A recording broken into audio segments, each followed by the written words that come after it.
या व्हिडिओमध्ये आपण एक प्रश्न बघूया। तर बघा इथे काय विचारलं आपल्याला, एका शेतकऱ्याने त्याच्या गाई आणि म्हशीसाठी कुंपण बनवण्यासाठी खांब वापरले। गाईच्या कुंपणासाठी शेतकऱ्याने 26 खांब वापरले। बघा काय लिहिलंय, गाईच्या कुंपणासाठी शेतकऱ्याने 26 खांब वापरले आणि म्हशीच्या कुंपणासाठी 19 खांब वापरले। म्हशीच्या कुंपणासाठी किती वापरले, तर 19 खांब वापरले। तर त्या शेतकऱ्याने एकूण किती खांब वापरले, आपल्याला प्रश्नात विचारलंय एकूण किती खांब वापरले। आता तुम्ही इथे बघू शकता की ही एक गाय आहे।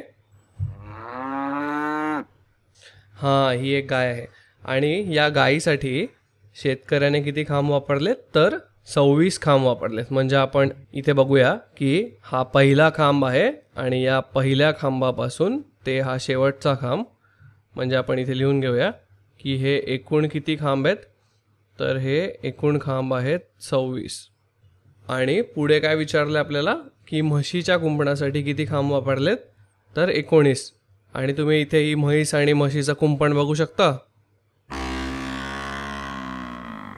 हां बघा, पहिलं तर हे म्हशीचा कुंपण आहे आणि या कुंपणासाठी सुद्धा आपण इथे लिहून घेऊया की हा पहिला खांब आहे आणि हा शेवटचा खांब आहे आणि हे एकूण किती खांब आहेत, तर हे एकूण साधारणतः हे एकूण 19 खांब आहेत असं आपल्याला प्रश्नामध्ये दिलेलं आहे। आपण इथे लिहून घेऊया आणि आपल्याला काय विचारलं आहे की शेतकऱ्याने एकूण किती खांब वापरले आहेत। आता आपल्याला एकूण विचारलं आहे, म्हणजेच आपण काय करू, तर या दोन संख्यांची बेरीज करूया। म्हणजे 26 खांब अधिक हे 19 खांब म्हणजे आपल्याला एकूण किती खांब वापरले ही संख्या मिळेल।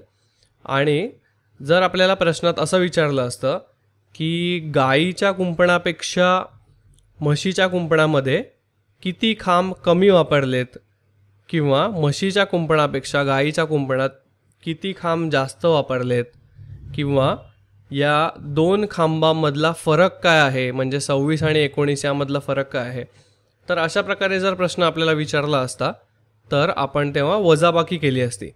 पण आपल्याला आत्ता त्यांनी प्रश्न असा विचारला आहे की एकूण खांब किती आहेत, दोघांचे मिळून एकूण खांब किती आहेत।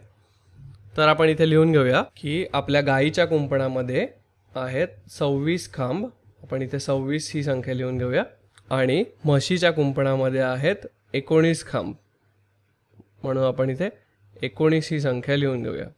आणि आपल्याला एकूण खांब काढायचे आहेत, त्यामुळे आपण यांची बेरीज करणार आहोत, म्हणून आपण इथे बेरजेचं चिन्ह देऊया आणि आपण यांची बेरीज करूया। आता तुम्ही हा व्हिडिओ इथे पॉज करून हे एकदा स्वतःसुद्धा करून बघा आणि जर तुम्ही केले असेल तर आपण हा व्हिडिओ पुढे बघूया। तर आता आपण इथे बेरीज करूया आणि आपण सर्वप्रथम 6 आणि 9 या एकक स्थानच्या अंकांची बेरीज करूया।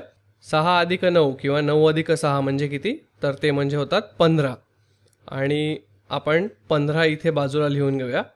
आता गंमत बघा, 15 या संख्येच्या एकक स्थानी 5 ही संख्या येते आणि त्याच्या दशक स्थानी 1 ही संख्या येते। म्हणून आपण बेरीज करताना एकक स्थानच्या ठिकाणी जो अंक बेरजेमध्ये येतो तो लिहिणार आहोत। म्हणजेच 6 अधिक 9 बरोबर 15, म्हणून आपण इथे 5 लिहिले आणि 15च्या दशक स्थानचा 1 आपण इथे हातचा म्हणून घेऊया। आपण याला काय म्हणतो, तर हातचा, आणि याची इथल्या दशक स्थानच्या अंकांबरोबर आपण बेरीज करूया।